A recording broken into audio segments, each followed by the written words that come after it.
넌 포기하고 싶은 꿈 걷고 싶어 until the end of time 지금 난 간절히 원해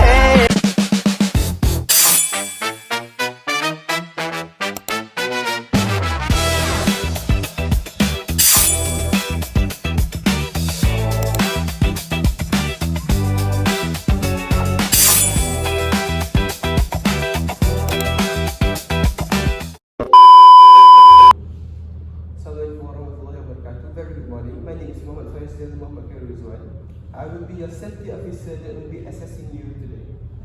Hi, my name is Arman. I'm head of lab assistant here. Hi, my name is Aniq bin Anwar. I'm your lab assistant today. Today, the main purpose of this Toolbox meeting is to do the hazard identification, explain the prevention measurement that you can take as a worker. Then, what are the activities to respond that can happen in this lab? So, this video is for learning purpose. No heavy machinery or chemical substance are used in this video. In the Toolbox meeting, there are a lot of hazards you can identify in this lab. So, such as chemical hazard, electronic hazard. The most common hazard the student found in the lab. Then we got the physical hazard, maybe heat or fire, because sometimes the experiment we use fire, we use heating machines that can cause harm in the student hand, maybe outer layer of skin, or maybe internal damage. And also, they will about what about the machine that we have in this lab. So, as we know, even in the machine, you put there the danger of hot equipment, so it's so dangerous to the student. And if we not handle it goodly, it really can harm the student, even the lab, even the lecturer too. How can it harm the student? Okay, we'll tell you about this. Because we know the water bath contain hot water. So if the student does not take it as a serious thing, then it can also make a problem for them. They will burn their hand? Yes. Okay, thank you. Now sir, let's move to the second hazard that called chemical hazard. As we know, chemical is a thing that is so dangerous in this lab, and it can harm the student if all of them is playing around or not handle it carefully. I give you an example. When the chemical is corrosive chemical, it's so dangerous. So what will happen? Their hand will... When the chemical is spilled to their hand, it can infect it. They will get an infection. They will make their hand look so bad. Thank you. Okay, now I have to tell you about how to prevent hazards. First, we have to wear PPE. What is PPE? PPE is personal protective equipment. So first, PPE, you have to wear gloves.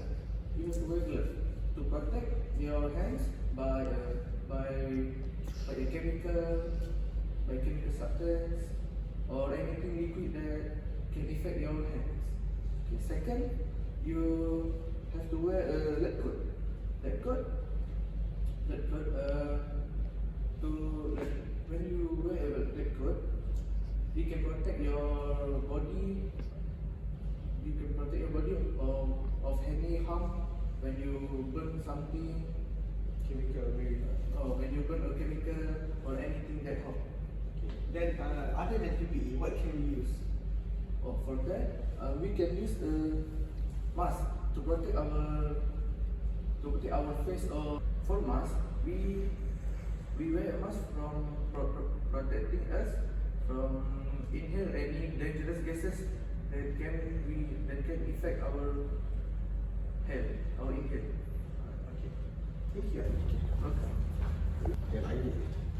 Okay, now I'm going to explain to you about what the emergency response that can happen in lab. Many emergency response that often happen in lab. So, like in the worst case scenario, maybe student can burn their hand. So, if they're not using the perfect or maybe suitable PPE, they can burn their hand. Maybe they can affect by the chemical substance, maybe inhale the substance. So, what we're gonna do if that anything that I said happen. So, firstly, if they burn their hand, maybe using the substance that corrosive or dangerous for their skin contact, rinse with water quickly. Then inform the lecturer so he can get following up treatment. Or maybe if anything that can affect our eyes, maybe our body, we use this emergency shower. So we can direct all the substance from our body, but we use only if the emergency is very, very important. So, do you understand what I said? Yes, sir. Yes. Okay. So, in another case, maybe student inhale anything, dangerous gases.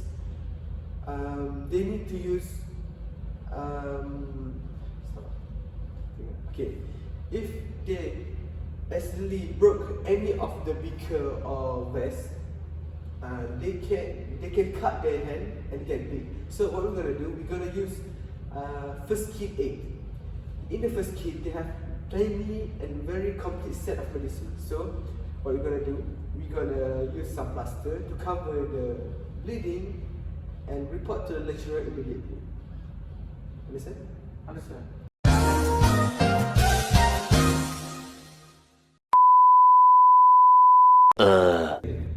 We are at the end of our Toolbox meeting. So let me ask you a few questions to confirm whether you understand or not before you go straight to the work. Okay, first, Arman, what are the hazards you found in this lab? We have physical hazard and chemical hazard. What are the chemical hazards? Chemical hazard is the chemical that is soft, that is corrosive, that can harm the student. Okay, Aniq, what are the prevention measurements that we can take? We can use PPE. PPE. So, as I'll tell you before, like I told you before, what are the worst case scenario that can happen? Emergency response protocol that can happen in the lab. There can be spill, there is total clothes, and it will be dangerous to them if the substance is can affect the body. So they need to wash themselves by using the shower in the lab. Okay. The emergency shower. Yes. Okay. Thank you. A few moments later. Okay. After this Toolbox meeting, all the workers, all the lab assistants must follow the SOP before the work starts. The lab assistant need to make sure all the substance in a good condition, all the equipment in the lab is in a great condition, so students didn't accidentally break or maybe using the harm substance when they're during their experiment. So while working, lab assistant need to make sure that student using the right substance and be alert if anything happened to the student. Do you understand what I say? Yes. Yes. Thank you for your cooperation. Thank you, sir. The question, there are a lot of potential hazard can happen in our lab. So, as a worker, maybe us as a student, a lot of prevention measure we can use to prevent ourselves from getting this harm. For example, we can use PPE, personal protective equipment, to prevent ourselves from touching, maybe prevent the substance from us to inhale it and harm ourselves. But although that we use the prevention, lot of things can happen. Emergency can still happen. So if the emergency happen, we as a student need to be aware what are the emergency protocol that we need to take. For example, if student inhale too much of the substance, lecturer need to be informed immediately so the following up treatment can be done to the student. Or if student cut their hand, maybe sharp item, they can use a first aid kit to to heal themselves. Or maybe if the substance touch our body, we can use the emergency shower to wash the substance. That's all. Thank you for your time.